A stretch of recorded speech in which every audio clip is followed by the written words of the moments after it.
My name is Barbara Parker, and welcome to 2020 Bolingbrook. We have a great show in store for you, so sit back. Hello, Bolingbrook, and welcome back.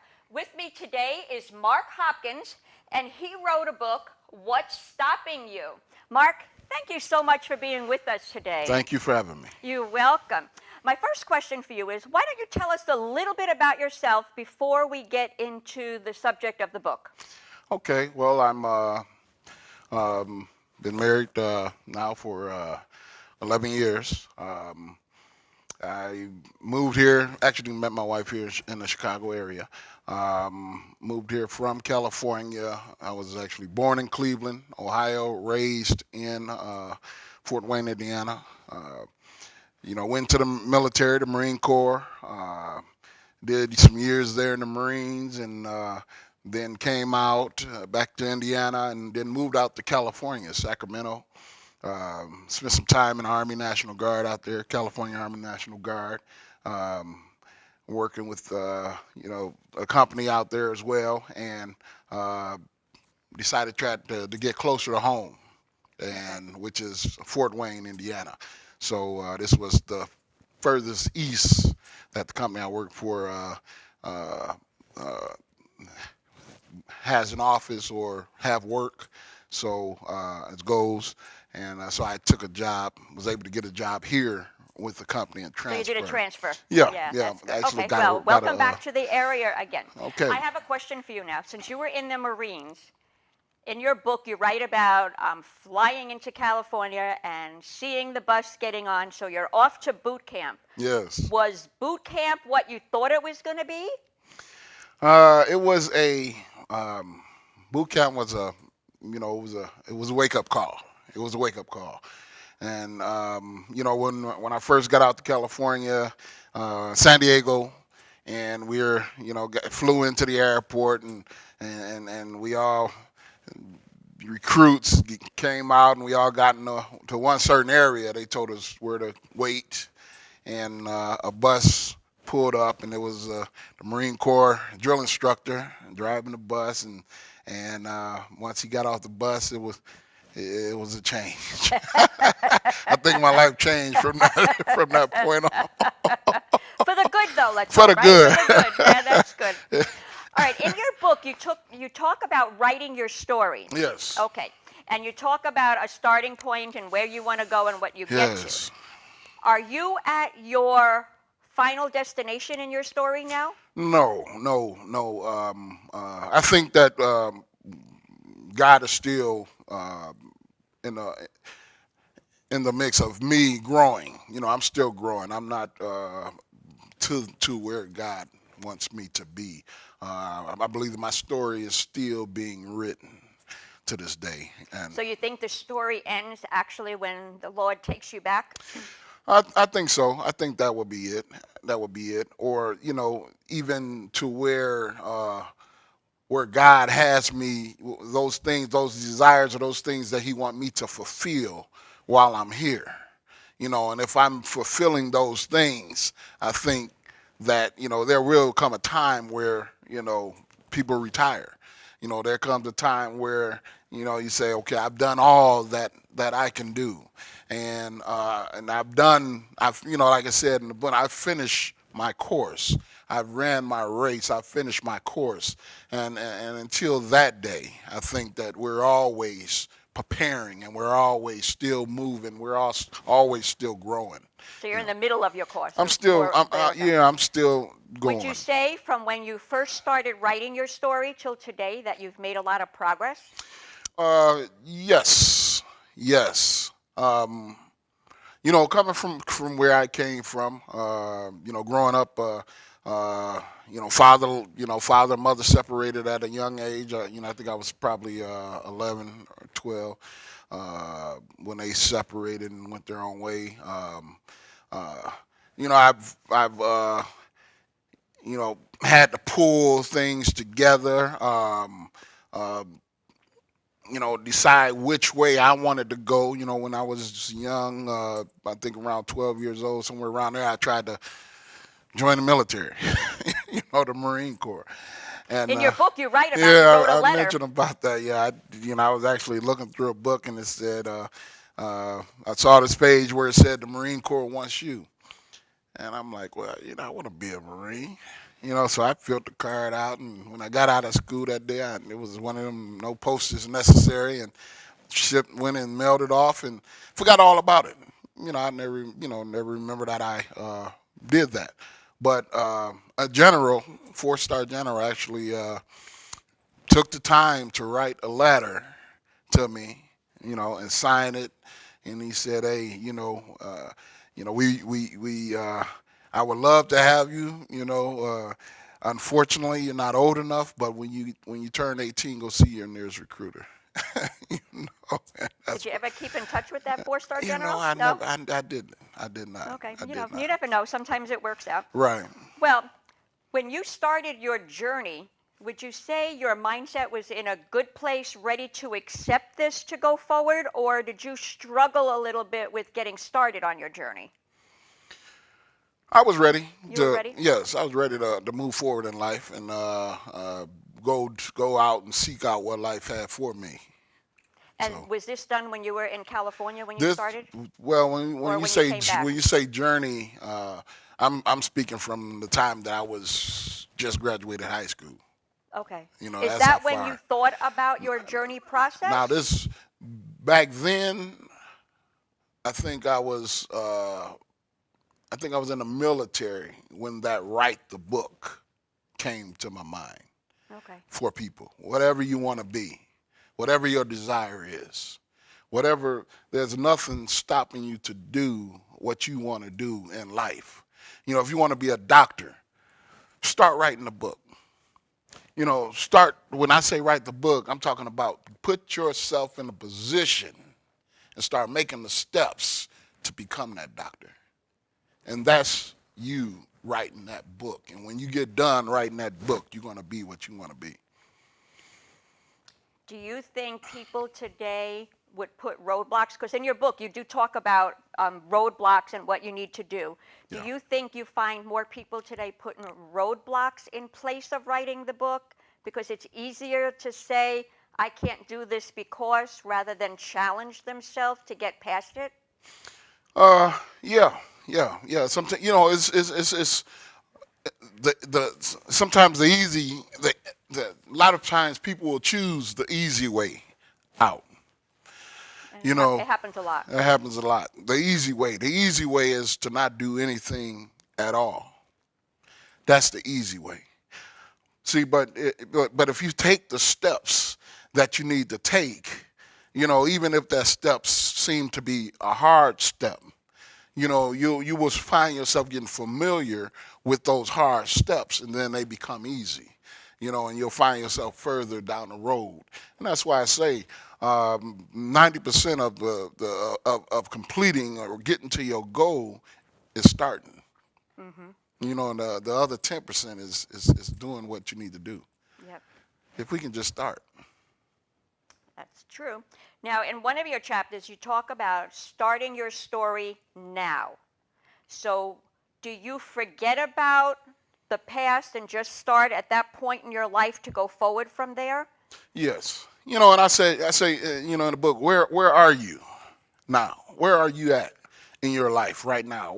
Who are you? Um, and I'm talking about character. Who are you in your character? Who are you in your mind? Who are you? You need to find that out, for yourself. Who am I? Am I the type of person that when somebody say I can't do, then when the rubber meets the road, I'm going to do it? Or do you believe that that person, when they say you can't do it, do you take those words and use them words and defeat yourself and live with them words that I can't do? Or do you say, no, you said I can't do, but I'm getting ready to do it? Now, one of your chapters, too, you talk about fear Yeah. and insecurity. Yes. Now, can you give an example maybe on something that you overcame to get going on your journey? Uh, um, Yeah, I mean, there's even with the job that I work on now. You know, out in California, I was in I was in a position as an installation technician in the communications department, and we didn't have to have an FCC license, Federal Communication Commission license. And you know, I tried out there just to get it, but I didn't have to have it there. So it wasn't great of an urgency for me to get it. So when I tried and I didn't pass, I left it alone. So, but when I got the position here, that was something that I needed to do. I had to have that FCC license. Um, so, I found myself, because if I wouldn't have been able to get it, I traveled 3,000 miles away from Sacramento to Chicago, Illinois, and and this is into a position where I have to have something that I don't have. Now I have to buckle down and get this thing, or either I don't know if I'm gonna have to go back to California, or I'll just have to lose the position that I'm in. So your back is against the wall. Now, I didn't know that I was going to get it, but I had to continue to press. I went and I studied. Like I said, sometimes we have to eat, sleep, and dream what we want. Mm-hmm. If you can get to that point where you eating what you want, you sleeping and dreaming what you want, you getting ready to get what you want. And then it's kind of sad that somebody would take one failure and not want to continue. Yeah. If you didn't need it at the time, so it was no big deal. Right. But coming here and know you had it, and know you didn't pass the first time, but you persevered. Yeah. And Yeah. so I have to commend you for that, because a lot Well, of thank people you. Thank you. maybe they would have looked for another job, Yes. instead Yes. of persevering, studying, hitting the books. Yeah. You got to do what you Yeah. got to do to feed your family, right? That's right. That's right. 'Cause let me tell you, the first time I took it here, I think I passed one part of it, and I was studying day and night. I'd be up to, when they say burning that midnight oil, I was burning midnight oil, and uh, failed to pass one part, failed the other. Continued to study. You have 3 times to take the test. Now, let me ask you, when you pass one part, do you have to take that part again? No, you don't have Okay. to take that part again. Because the CPA exam is similar to that. My Okay. sister-in-law took Okay. it right out of college, and she passed everything right away. Wow. I have a Okay. good friend that he didn't study, didn't do anything for the test, and he flunked it entirely.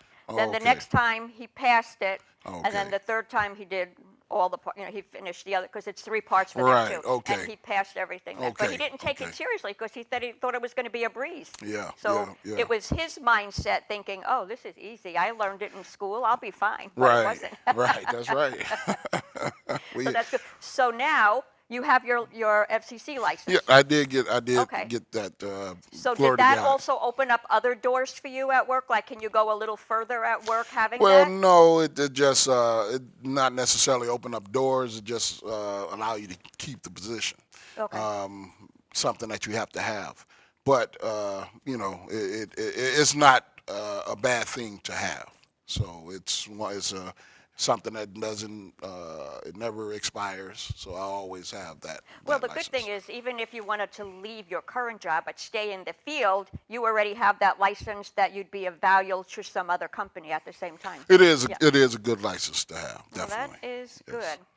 Now, another one I had is about, you mentioned about being judged by others in there, and you won't be judged. Like, what do you mean when you say Yeah. judged? Because in my mind today, it almost seems like everybody's judging somebody else for something. Yeah. And I think where you got got that out of was could you, I don't know if you can read some of that, just a portion of it. Let's see. Of course, this is the one part where I didn't put the chapter. Well, So that's let's see. okay, because I think what you're talking about is um, people not wanting to. What I'm talking about there is people not wanting to move forward and succeed and move into success, because if I go back to where I was, if I go back to doing what I used to do, nobody's really expecting me to persevere. Nobody's expecting me to move forward. Nobody's expecting any positiveness or any greatness to come from me. So no one's going to be looking at me saying that, well, he's not doing this or he's not doing that, because first of all, ain't nobody's expecting it. But when you moving into success, and when you moving into your destiny, and moving into and you're achieving, see, then now people are looking at you achieve, and they're looking at you move forward. That's what they expect from you. And if they start seeing anything less, then that's where they're going to start judging you there. Okay. But that person that never moved forward, that person that never got up, they're not expecting nothing from them. One of the things I did enjoy seeing, well, actually two things in there, one right after the other, when you talk about mistakes and how you get greater lessons from making them to go forward. Yeah. And I don't think people realize that, because when they make a mistake, they're just so down on themselves that they don't realize that it really was a lesson. And as long as you learn from that, you could do better as you go forward. Yeah, definitely. I mean, I've learned, throughout my life and it came to a point in time where I really started realizing that, it was in the failures that I've learned, even more. I might have learned something in the failure that the person that didn't fail didn't know. And I think when you actually screw up, make a mistake, fail You at learn something, how to whatever, fix it. it stays with you Yeah. longer, and then Yeah. I think it makes you want to do better if Yeah. you took it in a positive way. Yeah, and then they learn, and you learn the ways to fix the problem that you found in the in that failure. See, and if you listen to a lot of the motivational speakers, they'll say, and they'll speak, and which is 100% true. They say if you want to become a very rich person, or you want to become a very successful person, you want to be somebody very influential in life, find a problem and fix it. Find a problem. If you see a problem, find the problem and fix it. And when you find that problem and fix it, then you're on your way to success. Yeah, you see a lot of them. I can remember there's a lot of, look at Mark Zuckerberg, he self-made with that. Found a problem. Mark Cuban. They found Mark problems. Warner was a man who was very smart in communications. I remember I lived in Virginia at the time. He lived in his car, and then went on to make millions of dollars, became governor of Virginia. Mm-hmm. So you have to have that in you to Yeah. want to do that. They definitely found problems and they fixed them. Mm-hmm. Now, the other one that I really love the references about the rabbit and the tortoise. I've always loved that story. And to me, the only way that story is not true is if you're running and you're a sprinter. Right. Otherwise, you need to be the tortoise to get Yes. through life. Yes. Because you Yes. can't zoom Yes. through it, because not only you may miss things, Yeah. but you can't enjoy what's there in front of you. Yeah. And that sometimes we move, and God, and I've seen this even in my life. Sometimes God will move you from, you'll move from one location to the next. Sometimes you skip steps, even where you've advanced so fast and so quickly that you missed a lot of important things that you didn't get in here. So now you're here, but you missed a lot of stuff here. Now you got to go back and get the stuff here, because this stuff here is the stuff that keep you here. Or it takes you to another and take layer you to the above next that. level. So You're so right. You are so right. So if you make sure you don't miss those things. Talking about the rabbit and the tortoise. The rabbit is you moving so fast you don't see and pick up the things that you need to be picking up on the side. when I lived in New York, I used to belong to a biking club, and we used to go on these weekends biking all around. Well, the people would go on these. Like, I wasn't a biker to do a 100-mile run, okay? But they would get up in the morning and go for 25 miles, come back and eat breakfast to go on their 100. I would go like on a 10-mile ride, but I used to take me forever because I was like pretty much stopping and smelling every rose I saw. I wanted to see. I took my camera. I took pictures and everything like that. I wanted to enjoy everything I saw and not just whiz by it. Yes, yes, yes, definitely. So you're right with, taking the time to smell the roses is Get a to good enjoy phrase. it, yes. Now, the last thing I have for you is you talk about rocky roads and everything. Mm-hmm. Is there, from your own life experience, is there a couple of words that you could give to encourage others when they face a rocky road, how to keep going? Yeah. I would say, the thing about those rocky roads, we're all going to have them. We're all going to come face to face with that rocky road. See, and like I said in my book, rocky roads don't last. Just you have to remember that. Okay, I'm gonna take whatever goes on this rocky road. You chalk it up to experience, learn something from it, and continue to move forward. And it says in the Bible, I press towards the mark of the high calling, which is in Christ Jesus.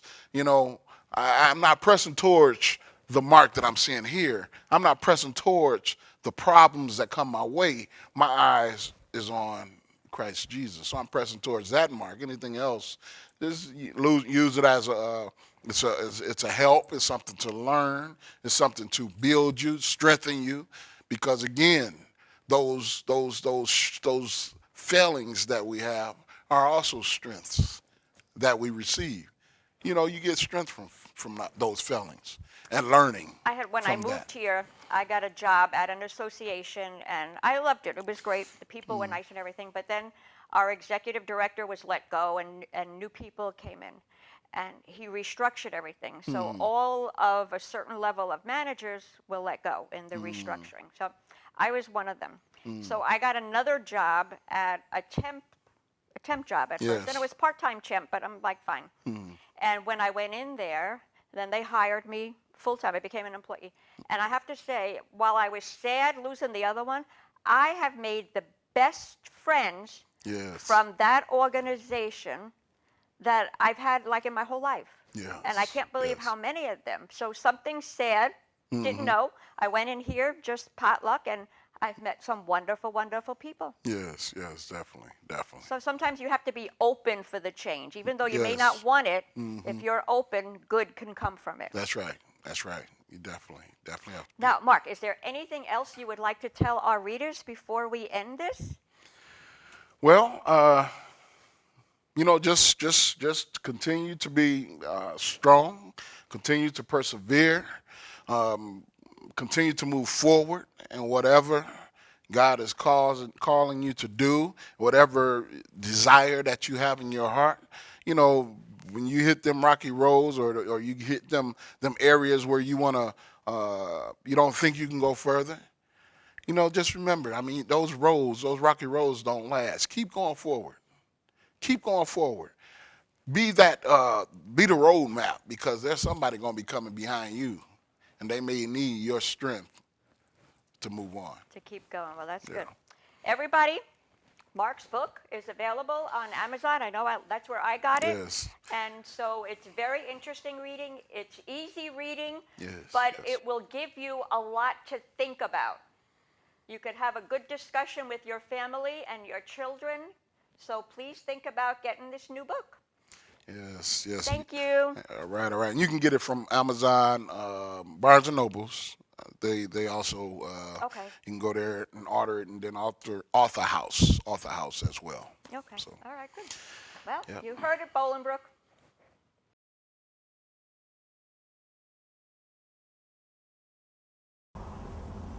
Okay.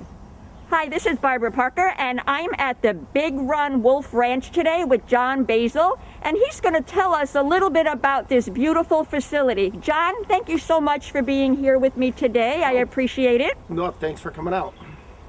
And you can take off your mask if you want to talk, because we're Sure. 6 feet apart and we're good. We're better. Okay. John, when did you first purchase this ranch? I first purchased this in July of 1986 is when we moved in, and actually this house was built in 1943. And from some of the old farmers, when I got to know some of the neighbors here eventually, they told me this house was abandoned in the 60s, windows broken out and kids partying in here. They said they can't believe they didn't burn it because the road you came down to get here was a little one-lane gravel road, tree-lined. You would have never got a fire truck back here, and they'd have probably just let it burn. So in 86 I bought it, and then in 96 we completely rebuilt the whole house from the ground up. Everything was all in Romex, and you know, nothing was to code. It was actually a fire hazard waiting to start. And it took us 7 months, and we just rebuilt the whole house and made everything, you know, up to code. All right, when you first purchased this property, did you have in mind that you were going to be a shelter for wolves? Well, my whole family are all traditionally Chicago firemen, and I had lived in the high Sierras in Central California. So the last place when I came back here is I was going to be living in the city. So I started looking for a place and come across an ad in one of the real estate papers. And my dad said, "Hey, we got nothing to do. Let's go take a ride. Let's take a look at it." Well, we came down the long dirt road, and this place was sitting here. It was in pretty rough shape. And I didn't even want to look at the house. I said, "No, this is it. I don't care. We'll fix it. I want this place because I always wanted my little farm. I wanted to have some chickens and a goat and a horse and everything like that. So this fit the bill perfectly." Good. All right. So you got started. You moved into your brand new home. And how did the wolves come to be? Well, ever since in third grade, when I grew up in from 8 years old, I was till I was 8 years old. I lived in Oak Lawn. And during our library class, Mrs. Johnson would give us free times to look at the book while we wanted to look at, and then for the last 15 or 20 minutes, she would have us all sit in a circle around her and read us classic stories like Huck Finn, Charlotte's Web. Well, when she got to the Jack London stories, Call of the Wild and White Fang, that sparked it right there because I was just completely fascinated with wolves. So as I bought this place, I answered an ad for what's called a wolf hybrid. That's a wolf dog mix. And back then in 86, they were legal in Illinois. That has since changed. Now, Illinois says if it's got 1% wolf in it, you do need a USDA federal license, same which I have here for over 30 years now.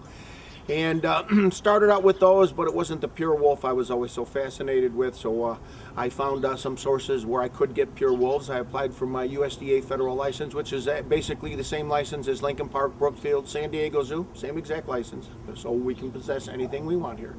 And we are inspected by the feds, usually twice a year, once in the heat and once in the cold, and they do not tell you when they're coming. Surprise, random visits. You have no time to prepare. Basically, they want to pop in on you and find out what your daily operation looks like when you don't have time to prepare. Naturally, if we know they're coming next week and this place was not being cared for, well, of course, we'd get it straightened out, and then they leave, and then, okay, we'll wait until they come again, and then we'll straighten it out. Well, after all these years of doing that, you must be doing something right if you've passed that inspection all the time. So that's kudos to you. Yes, yes. Well, we all enjoy working with the animals and taking care of them. We have a whole routine. We have an army of volunteers that come out and give us a hands. Some, people that get to work with these animals that would never get that opportunity at a zoo or some of these bigger places. If you had all kinds of degrees and everything, and you hired on at Brookfield Zoo, you might start out selling snow cones at the children's zoo. But here, we get right into it. We go through a whole training thing as to what to do, what not to do. Pertaining, these are all apex predators here. They could kill anybody in a heartbeat. But over the years, I have learned how to tame them and get their trust. So we have very, very safe animals, and that took years and years to perfect.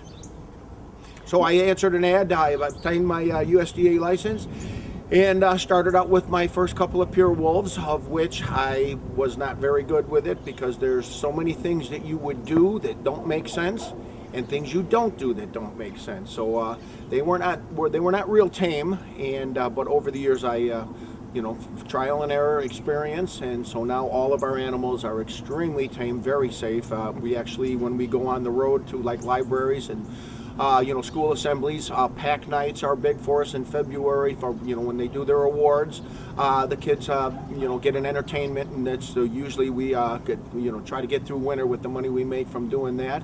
And so we have a little trailer out in front. The wolf goes in there, and then all the little guys go in the back of the truck, and we go do our show. Goes about an hour and 15 minutes for.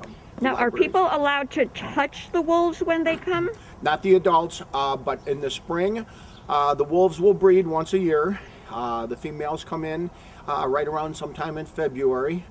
They will breed, and then 63 days later, the pups are born, usually mid to late April, sometimes depending on the female, early May. And then the pups stay with mama for 13 days, but then they have to come out. They have to come out. But their eyes will open at 14 days, and they cannot associate with other wolves, or you will have an unhandleable, dangerous animal. So what happens is we pull them, and then the kids come, and we bottle feed them 5-6 times a day, play with them, handle, get them leash broke and everything like that. So consequently, if any of these animals need to go to the vet, well, unfortunately at the zoos, that means dart guns, squeeze cages, snare pulls, which is extremely traumatic to the animals, and sometimes if they don't make it, you're not going to hear about it. But here we don't need to do that. If one of the animals needs to go for a checkup, I do all the vaccines here. My daughter is taking over. She knows how to do it. It's not a controlled substance. You can order it right over the internet yourself. And then if they do need to go see the vet, we simply go in there, put a leash on them. They head right to the trailer, jump in, and we walk them in. They let the doc do whatever he wants, and then bring them back. So we can avoid the dangerous part of it. If you could see my face now, you'd see me chuckling, because I had a Samoyed dog, and when I would take her to the vet, I'd be, come on, she would be pushing back, not wanting to go. So kudos for the wolves. Yeah, well, they're so used to going to schools and libraries to walk through doors and strange places, and they know our Doc Johnson is our vet for over 28 years now. And the man is a wizard. If Doc Johnson can't fix it, well, then it just wasn't meant to be. Then it was time. So, but he is very, very good. And if it's an animal like one of our groundhogs or a skunk, if he doesn't know what about it, he calls one of his colleagues that works at the big zoos that he went to school with, and that guy will fill him in as to what, where to start and what to look for. Very good. Now, I notice you have a bear here, Kuma. How did you get a bear when you're into the wolves? Actually, he was a rescue, and it was actually from Will County. Of course, it's closed now because of the COVID, but during the summer, starting in April all the way to November, they have something down at the Kankakee County Fairgrounds. It's called the Bird Swap. It's a flea market, and it is just animals, all kinds of animals, all legal animals. And unfortunately, I don't go to all of them unless that's where all my birds come from. We go down there for the kids to chase around. And I got a call from Will County Animal Control that they were coming by, and they said, "Boy, John, wait till you see what we've got for you this time," because occasionally I was, holding animals here, people who had been caught with them illegally, pending placement, for the feds or for the state, just because I'm licensed, could you hold on to them till we decide, figure out what we're going to do with them. Most of the time they would just offer them to me and save themselves all the paperwork and legwork. So I'd take in what we could if we had room. And one day they came down the driveway and they said, "Boy, John, wait till you see what we got for you this time." I said, "You got nothing for me this time." I said, "We're full. I can't take no more animals. This place is extremely expensive to run."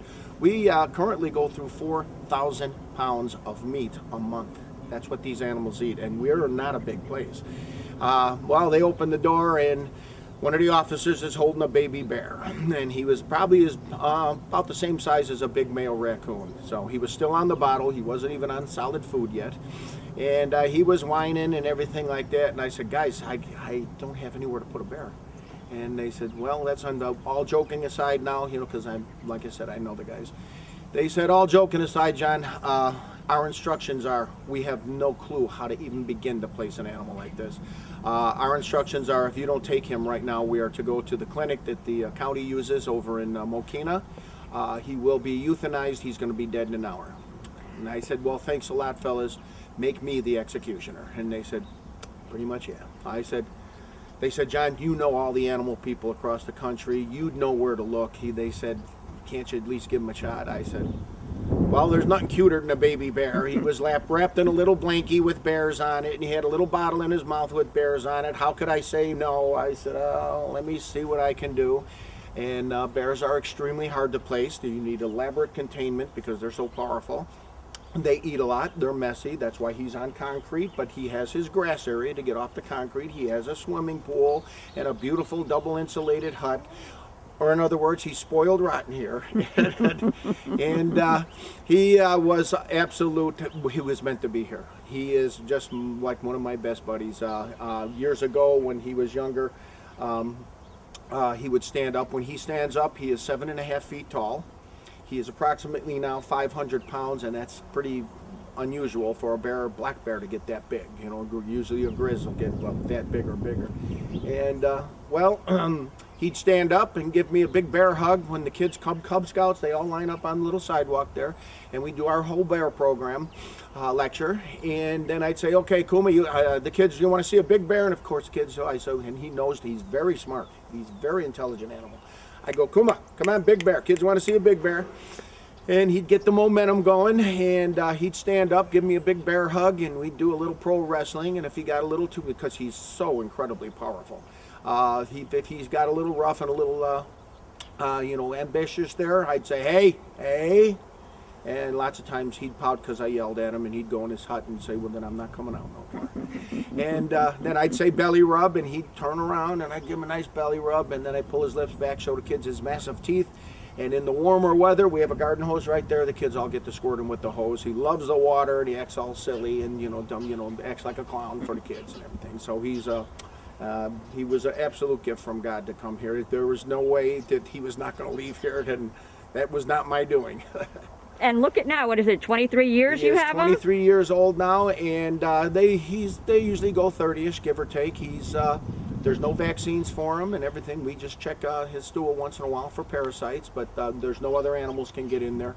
As per USDA regulations, it's his enclosure, which far exceeds USDA regulations for containment. And then you have your perimeter, or you can see it here behind me. That's your perimeter or security fence, and that's to make sure people can't go up there and put their hands. That is locked at all times, and no public is allowed to go inside the security. So it's like a double fence area. Double fence area, yes. The enclosure they live in, and then the enclosure to keep people from putting their hands up in there. Okay, that's and we really exceed good. all USDA regulations. If you can see there, that's 12 feet tall. We're only required to have 8. And also along the top there, I've put a hot wire, for horses. It's 30,000 volts. It's like grabbing the spark plug wire on your lawnmower. It's not going to hurt you, but it's not pleasant. But we've never, in 30-something years here, there has never been an escape here. There has never been anybody injured. And I have a high school education. I taught myself all this. And now I'm considered by some across the country as a wolf and a bear expert. So when people have behavior problems, they're usually on the phone with me, and I'll tell them, well, here's what you try, and here's what you do, and here's what you don't do. Well, you may only have a high school education, but your passion is what led you to the education that you got in taking care of these magnificent animals. Yes. Currently we have 9 wolves. Our bear, we have Charlie. He's, what's Charlie, 13 now? Charlie's 13. He's a 180-pound mountain lion. He is also considered a big cat, and mountain lions don't get as big as him. So I think it's the easy life they have here, and they're very well fed. And of course, medically, they're taken care of impeccably medically. And also, we have our big guy. He's down there somewhere. He's underneath that little house thing. That is Khan. Khan is our Siberian tiger, and that's the largest cat in the world. I went last year to Africa and Asia and to see the tigers that they had there. But let me tell you, I first thought maybe it was a female being pregnant because he's so big. The ones I saw in the wild were leaner. Mm-hmm. So I guess when they have to get their own food, it takes a little more energy, where he sits there and you guys just bring him whatever he needs. Yes. We feed Monday, Wednesdays, and Fridays. And then some people will say our little guys eat every day. We have a skunk, and he is just an absolute teddy bear. They are the most wonderful animals. That they make phenomenal pets in the states where they are legal. Currently, Illinois forbids it, but our federal license overrides that. And we have Hal. He's our little groundhog.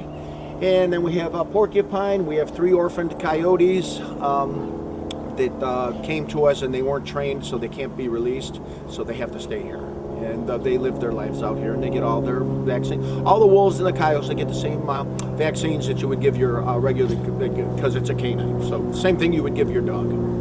Well, very nice. Well, now I'd like to meet your daughter so we could talk about what the show puts on for all the visitors. Sure.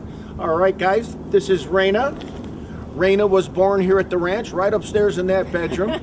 She has lived here her whole life, and when Rainah was little, and just a little kid, and then I'd be out here taking care of the animals. I pretty much ran the place myself, and I had a full-time job at UPS. I was a diesel mechanic, midnights to 8:30, and then come home here and work from 10 a.m. till sundown, 3 hours of sleep, and I do the whole day over again. How I did this, I don't know. I could never do it again. And but when Rainah was little, you know, Dad, someday I'm taking over. You know, I said, yes, you are. You're going to be taking over someday. But right now, you're in charge of orphaned bunnies, ducklings, and baby raccoons. So get to work. So, Rainah, thank you very much for being on the show. Yes. Why don't you tell us a little bit about how you got started with the bunnies and the little ones, and then advanced to the larger animals? Yeah, so pretty much as a kid, I mean, I was always outside. I was playing in the creek, out in the woods and everything. So, and my mom was an animal lover too, so I definitely inherited the animal nut gene.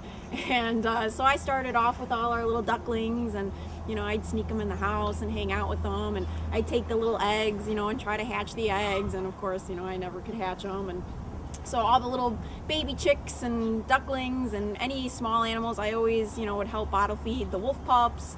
So definitely a lot of hands-on experience from a young age. So obviously I've always just loved animals. I've grown up around, you know, animals. I'm only 24, so, and he's been doing this for 34 years. So my whole entire life has just been surrounded by all these crazy animals. So definitely a wild childhood, to say the least. And then so, you know, as I started to get older, at least these past few years, I started to take over doing the shows, so this guy can retire. And so I do the educational shows that we offer here at the ranch, and we can also go off-site to schools and libraries and do our educational shows. And then we also offer tours here, 1-hour guided tours, where I walk you around and we get to talk about every animal at the facility and kind of talk briefly about them. And some of the animals we take out that people can interact with, like our skunk and our opossum, who are very friendly. Our opossum was a rescue as well. And then you know, when the pups are younger, because you know, once they reach a certain size or you know, a certain age, you know, again, like he said, we don't let the public touch them anymore. But we have 2 pups, Takani and Nova, who are down there, and they're about almost 7 months now. So typically we can leash them up and we can take them out and we can let the public, you know, pet them and interact with them, as long as they're behaving that day. They are very rambunctious pups. Well, like children, you Yes. never know how your young child is going to behave. You hope and pray they'll be on good behavior, Yeah. but you never know. And of course, you know, everybody's wearing masks, so they definitely like to try to get a hold of those masks sometimes too. But Nova, who is our female, she's actually she's a mix. She's a Gray Timber and a British Columbian pup. And so she's very outgoing, very friendly. So she comes right out, she comes right up to people. She loves kids. So she's really going to be such a great ambassador for her species. Because all these animals here, you know, we don't see them as our pets.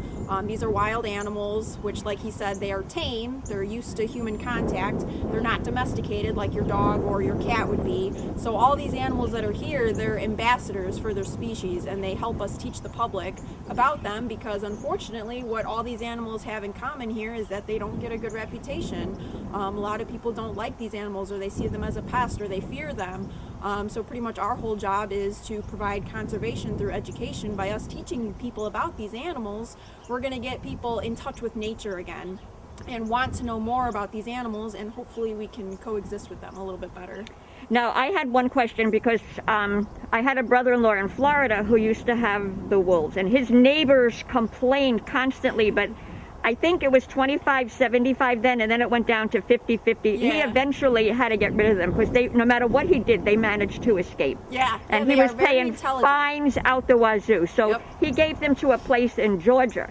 I noticed that you have some neighbors close. Yes. Do they complain or? They typically don't. Now, when he bought this place, he was all by himself. This was all cornfield, and that was all alfalfa field. So he was literally all by himself out here. And then I think about 10 years later is when they started building all the houses near us. So they kind of came into our situation. So actually, all the neighbors are very supportive. We let them come by, and they can feed the birds or hang out with the animals, and bring their family over and whatnot. And they actually just built some townhouses over here not too long ago, and there's a couple people that bought them, and they said, we bought that townhouse just so we could listen to the wolves howl at night. And so, because how many places in Illinois do you get to hear wolves? Because obviously, naturally, we don't have wolves in the wild here. So everybody's pretty supportive. Even, Lockport and the police and everything, county, they're all very supportive of this place because, we do bring a lot of people here that want to come and, see the animals. And then we always recommend Lockport businesses or restaurants and stuff, to go out to eat and get food and whatnot. So everybody is definitely very, very supportive. Okay, now we just went back a step with COVID. Yes. How could somebody come here to visit? Can you explain a little bit about what's Yeah. allowed right now? So we're never open to the public. We're only open to scheduled groups. So you'd have to call ahead and you have to plan something with us. Now the only day where we are open to the public, where anybody can come, is our Family Day open house, which we were supposed to have today. However, with the recent restrictions from Governor Pritzker, we decided to cancel because we just didn't want to risk getting fined or getting in trouble. So we decided to cancel it. Our open houses are always a lot of fun, because anybody can come, and we set up our gift shop, we set up our kitchen, and at different times of the day we talk about the animals. But otherwise, if people don't want to come to an open house, which we'll be having another one November 28th, they can call and they can schedule a tour or a educational show. And for right now, the restrictions are that it has to be groups of 25 or less. So our educational shows is where, I'm talking about the skunk, the opossum, the porcupine, typically the lynx, and then of course we want to talk all about the wolf. And then after the show, people have free time to walk around, get to see all the animals that I didn't get to talk about. And we usually set up our gift shop so they can check that out as well. Our guided tours, which again, just groups of 25 or less. We walk them around and they get to see everybody, and we kind of talk briefly about each animal. We still bring out the skunk and the opossum so people can pet them and interact with them. And those are just a monetary donation of people's choice. So it's really up to them on what they want to donate. And then the shows are a minimum of 10 people, and if they don't have 10 people, they just have to pay for 10 people, which is $100. And if they have over 10 people, say up to 25, then they just have to pay $10 for each extra person. So we try to make things very inexpensive here, even before COVID, because everyone has a right to enjoy these animals just as much as we do and get to learn about them. Oh, well, you've done a fabulous job. Thank you you so much. Would I be able to see some of the animals right now and we could videotape them? Yeah, sure. Actually, you know what? I can go grab the skunk really quick. Okay. Nonprofit, so any donations that are made are tax deductible. We've been nonprofit for probably 30 years, and with the COVID here and us not being able to do our Family Day open house like we had scheduled today, but I had to make the call. We didn't want to get in any trouble. So basically, we are barely making it. We've decided we're going to probably have to set up a GoFundMe and just find out what we've applied for, all the different COVID grants that are going here, because we're barely hanging on. So, and of course, if something happens and we can't come to, because take care of these animals, one of the problems is if we did have to shut down with all the other places, facilities like this that are also having all the COVID restriction, who's going to take another mouth to feed? So this is something in the back of my mind that's getting desperate now, is to, we're still getting some of our meat supplies, but now with people are kind of hoarding again. I guess Walmart now is completely out of meat because of the election coming and nobody knowing how this is going to go. So what we've been doing is putting on our Facebook Folks, since you're pretty much on restriction and mostly everybody's staying home, why don't you clean that freezer out that you've been wanting to do for a couple of years? And the people that have been bringing, cleaning out their freezers have been basically keeping us hanging on with being able to feed these animals. Now, what other types of donate? I mean, I know you could use money and everything like that, but if people, some people are in financial straits themselves. Yes. And like you said, cleaning out your freezer. What are some of the other items that you could use here? Oh, well, sometimes when people come for the family tour, we have some items in there now. They bring us bleach and, paper towels, things, and, the disinfectant wipes and all that kind of stuff. So basically, they bring us supplies. Okay. And we can do, the bear eats dog food and fish and fruits and vegetables, and so sometimes when the stuff gets overripe at the grocery store, instead of throwing it in the dumpster, they'll bring it to us, and the animals are just fine with it being how it is. Oh, that's good. Yeah. Very good. Okay, I see we have our little skunk ready to come on the camera. So this is Elroy, and Elroy is our striped skunk, and he's about 6.5 now. And typically I bring him out and everybody's kind of like, whoa, it's a skunk. Could I pet him? Yes, yeah, All you can pet him. So he is descented, so he can't spray. Oh. Yes, so that's why it's very safe to see him.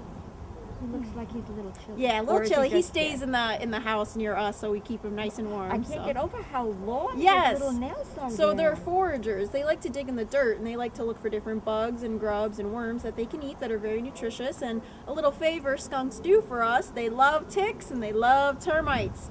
So it's, kind of a little So favor it's a they- trade-off. Either you might get skunked or Yeah, you're going to get rid of your... yeah, obviously we Now, don't how want ticks old and is- termites. So he's 6.5. They can go up to about usually average is about 12 to 15 or so. It's not unheard of for them to go all the way to 20, but usually about 12 years old. Yeah. Oh, thank you so much. It was so nice to pet the skunk. So this is Oscar, and Oscar was a rescue. There was actually a couple that found him in their yard, and he was all by himself. He was still very small, and he would not have survived without his mother. And typically, if you see baby opossums by themselves, the mother does not come back for them.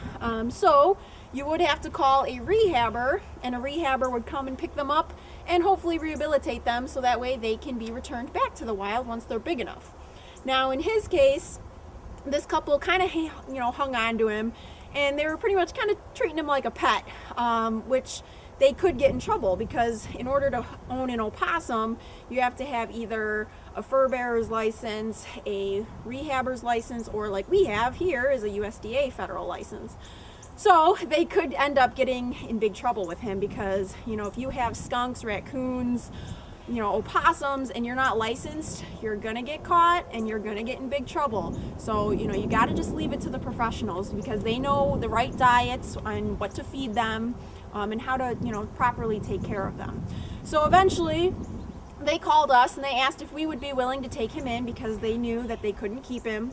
So, he really can't be released because now he's way too people friendly. He goes right up to people, and if you return him to the wild and he goes up to somebody, well, they're probably not going to like that. Okay. And Can I... yeah, you can be put him right friendly? on his back, or his tail. And now, obviously he didn't have his mother to teach him how to look for food, how to fend for himself. Now, it looks like he has a fang. Yes, they do have the pretty sharp teeth. They're omnivores as well, so they're going to eat, meat, but they'll also eat veggies and fruits and nuts that they come by. Pretty much they're kind of opportunistic eaters, so they eat pretty much anything they come by, and they will eat dead animals too. So they're kind of like nature's sanitation workers of the wild. They clean up all the dead stuff, and they are cannibals. They will eat dead opossum as well. Wow. So he's about 2.5 now, and they have pretty short lifespans. He's going to be lucky to live to maybe 5 or 6 at the most in captivity, and in the wild they usually only live at the most to maybe 2 if they're lucky. So very short lifespans, but they have been around for 65 million years. Wow. Yeah, so whatever they're doing, it's working just fine for them. Now, would we be able to go see the baby wolves? Yeah, sure.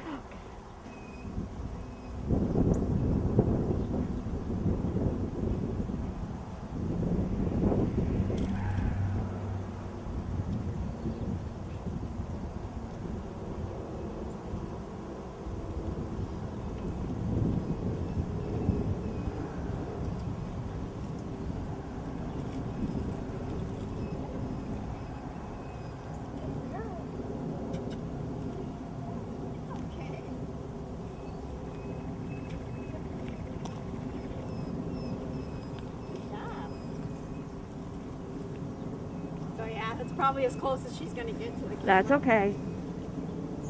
Look at those beautiful eyes, huh? Yes, yeah, she's gorgeous. So, her name's Nova, and she was born April 23rd, which is typical for wolf pups. Now, Takani, the male, who is a little bit more on the shy side, so that's why I brought her out, he was born April 3rd, which is pretty early for wolf pups, because like my dad said, it's usually late April, early May, or mid-April. So, she actually came from another facility in Montana, and her and Takani actually came from the same facility, but they're unrelated. They came from separate litters. So, we're going to have them be a mated pair since they're unrelated, and they've already been growing up together, so they're the best of friends, and they love each other. Now, Takani is a full gray timber, whereas Nova, oh, she wants to go swimming in the creek. So all our wolves are leash broke, and so we will walk them around the property, and they love to go swimming in our creek.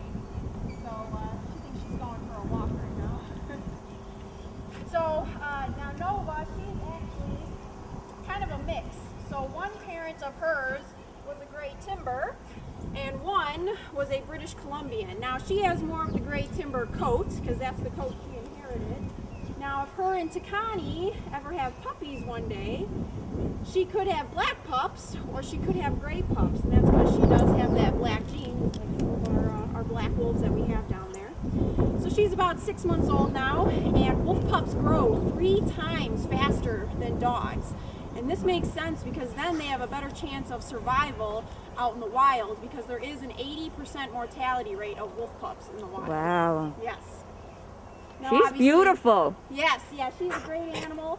She's very friendly, so she's the one we're typically bringing out for people, and we let people pet her. And that's really good socialization, because wolves naturally, in the wild, they're very timid, and they want nothing to do with mankind. And she's kind of giving me the runaround. Which is a good thing, because usually we're bad for the wild Exactly. animals. Yes, and part of the reason wolves' numbers are much lower than they used to be is because of man and hunting them. In the early 1900s, Teddy Roosevelt actually ordered the extermination of all wolves, and that was because they didn't understand this animal, and they greatly feared this animal. So what's man's first reaction to something they don't understand and they fear? Get rid of it. So there was government hunters. Their whole job was to kill wolves, and they were paid by how many carcasses they brought in. And they were trapped, they were shot, they were poisoned. And the thing that worked most effectively, they would bring a wolf unharmed into their government center, and they would infect them with a little bug, sarcoptic mange. They would completely infect them with mange, release them back to the pack. The rest of the pack would get mange, and from the terrible irritation this little tiny mite causes, they would pretty much scratch themselves bloody and scratch out all their fur. And then what would happen, and they were in that condition, and winter showed up, they'd all freeze to death. So personally, people, when they come here and they get to see these animals, they're looking at one of the most persecuted and misunderstood animals that has ever walked this planet. And the only reason we can still look pure wolves in the eyes today is simply man could not get them all. They were too smart for us. They retreated back to the more remote areas, and they hid out until people like Dr. David Meach, who's a wolf biologist, who I would love to meet one day. He's written many books, and he's followed many wolf packs. And now with the radio collars, the chips in the shoulders, helicopters, the drones, how we can study this very elusive animal, how it's never been studied before. It turns out it's not Little Red Riding Hood, the wolf is the villain. 3 Little Pigs, the wolf is the villain. Hollywood, Wolfman movies, it's the total opposite. Wolves are very shy, they're very timid, they're very powerful, and they're very good at what they do. But one thing they do not do is attack people. So they're naturally in the wild, they're very shy, they want nothing to do with mankind, and they try to avoid us. Could I touch Yeah, it? yeah. You come say hi, huh? It's okay. No. Okay, I get it. Yeah, she might just be. No, that's okay. Since you were by the camera, No, she's she's associated with the camera. And the mask and everything. Yeah. But, oh my gosh, she's so beautiful. Look, see, it's okay. Yes, good job. There you go. Good job, Noah. What a beauty. You know what I'm noticing? Is like they have a longer snout. Yes, very thick snout. Whereas like coyotes, let's say, they have a very long, narrow snout. But yeah, either way, they have an absolutely incredible sense of smell. And her eyes are just mesmerizing. Oh yeah, yeah. No, all wolves have like a yellow or a golden eye color. British Columbians, the black wolves, they have like a yellowish green eye color. But yeah, they're all stunning. So her pups, if they get together and have pups, they can have beautiful eyes then, but Oh, maybe yeah. some being green, some not. Exactly, yeah. Wow. Definitely. Now, how do they, if you're out walking, and I notice you have the other birds and the chickens and stuff walking around, do they naturally try to go, even if they're playing with them? Oh yeah, yeah, they definitely try to get a hold. So when we're walking these wolves, you know, you can't walk them by yourself. You do have to have at minimum, you know, one other person with you, just in case, you know, anything happens. But mainly because we have to shoo away these birds because they try to come right up to these wolves. And these birds here clearly don't know what a predator is, so they try to come up to these wolves. So we have another person who will shoo the birds away, and the wolves definitely get very interested in them. But you know, they're pretty good, and we train them at a young age to just, you know, keep walking with us. And yeah, so they do pretty good.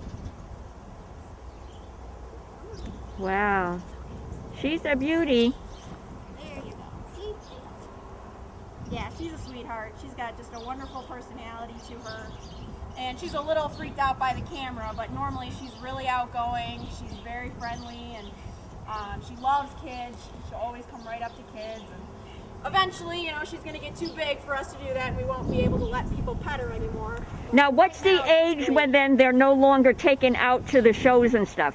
No, we still take them out for the shows. We just can't have people pet them. Oh, okay. So even the adult wolves then go to the show, just no petting. Exactly, yeah. So we have some adults that are ambassadors because they can't all really come out for shows because they all have different personalities.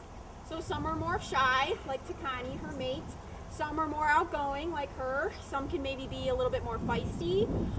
So you kind of have to work with their personalities, and they're going to let you know, and you know, if they're comfortable with things or not. So she's really great, and she's going to be a really great ambassador for her species. She's still a pup, so you know, she's still learning, and she's still really rambunctious, but she is going to be a great ambassador. I can already tell. Oh, good. Yeah. Beautiful. Thanks for letting me see her. Of course, yeah. Let me put her back. She's very strong.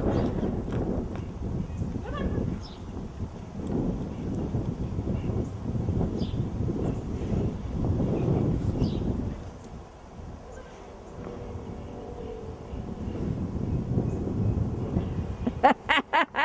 She's decided she needs a break, huh? New pot that we got made for our tiger. So that's not normally here. So she's kind of like, what is that? Come on. Come on. Let's go.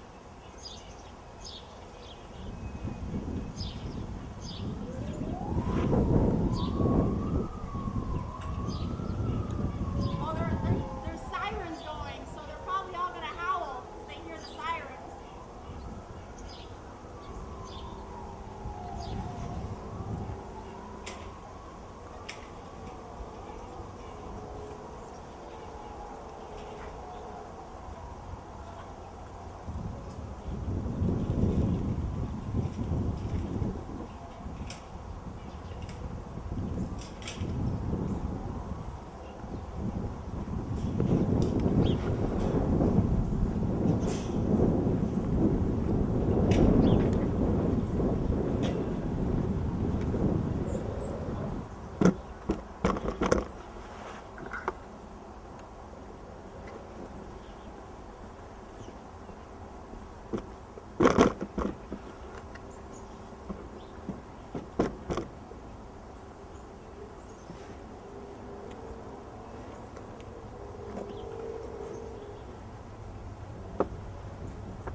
Hi, Kuma. How are you? I'm so glad I got to see you. You were sleeping in your hut when I first got here. Yeah, he's usually pretty active in the morning, and then he goes back to sleep for the day. He's definitely starting to sleep a lot more for winter. Actually, here, I'll get him some cookies.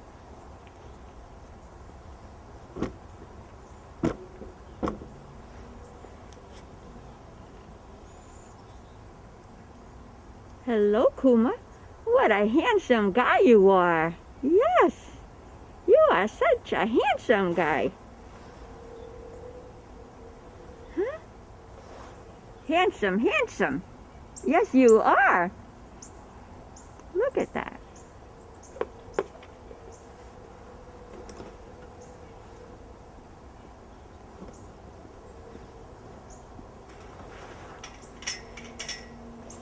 He knows.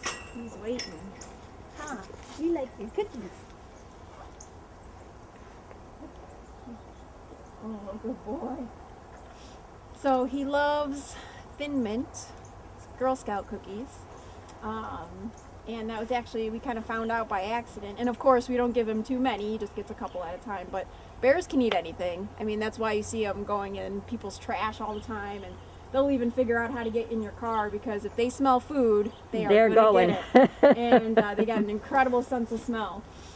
So my dad, it was years and years ago, he did a show for some Girl Scouts, and of course they brought all their cookies, so my dad bought some to help support them, and he's walking around the ranch after they left and eating the cookies, and at one point he's like, you know what, I bet Kuma would really like these.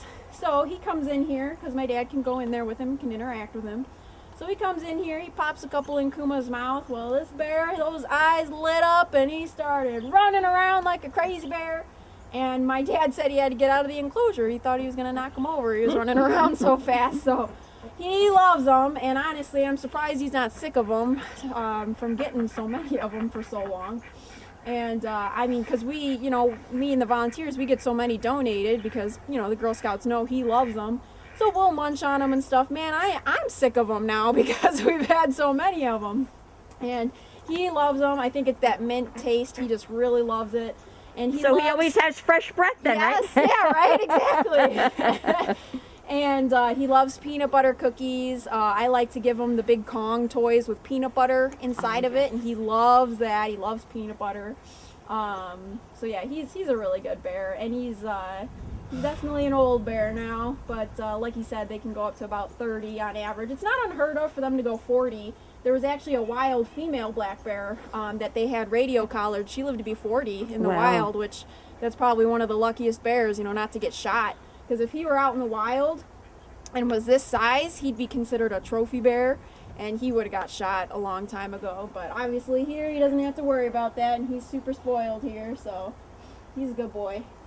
And yeah, me and him pretty much grew up together. Wow. Huh? You're a good boy. Well, I'm so glad I got to see you, Kuma. Yeah. Yes, because you were a sleepyhead this morning, and look at you. You came right up. Yeah, he usually always makes an appearance at some point. Kind of comes out on his own terms.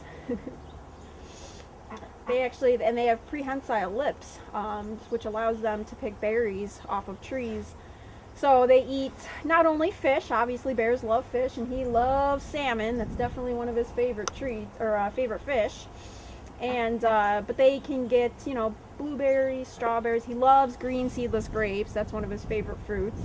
And in his grassy area over there, there's a lot of foliage that he can eat, so he can go foraging around.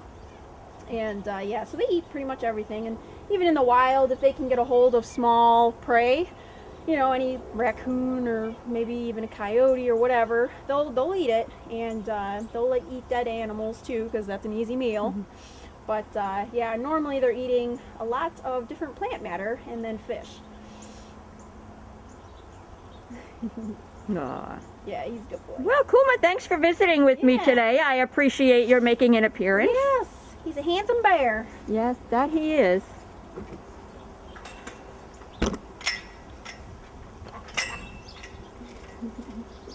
Yeah, look, now he walks away. He knows he's not getting any more cookies. But yeah.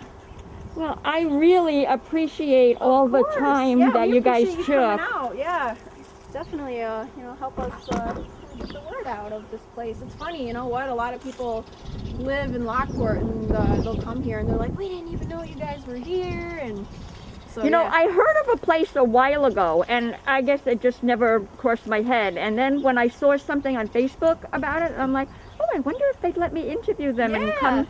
Of course, yeah, we love to do interviews, and I actually had somebody call me yesterday about using Nova for for something with some film work on Monday. I think they're doing like a music video or something, and they needed a wolf. So I was like, yeah, we can give it a shot. You know, our animals really aren't trained for film work, and like I said, they get kind of freaked out by cameras, but he said it would just be kind of a small group of people and just, you know, like a handheld camera or whatever. So I was like, well, we can give it a shot. All you can do is try it, right? Yeah, And see? right? And then if it doesn't work out, it doesn't work out. But she's pretty good, so yeah, they're all great animals, and they all have their own personalities, you know, just like people. They're all different from one another, but they're all really great. I love them. They all have beautiful little souls to them.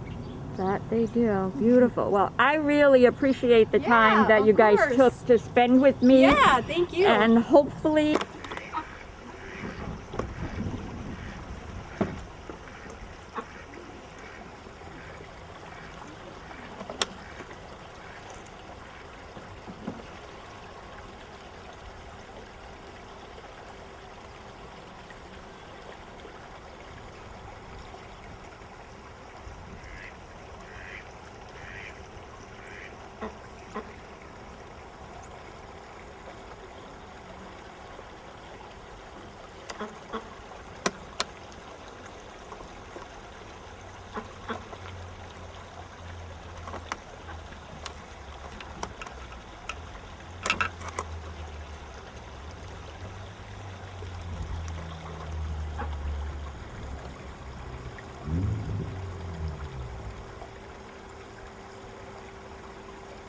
I see a big boy up there. Look at how handsome you are.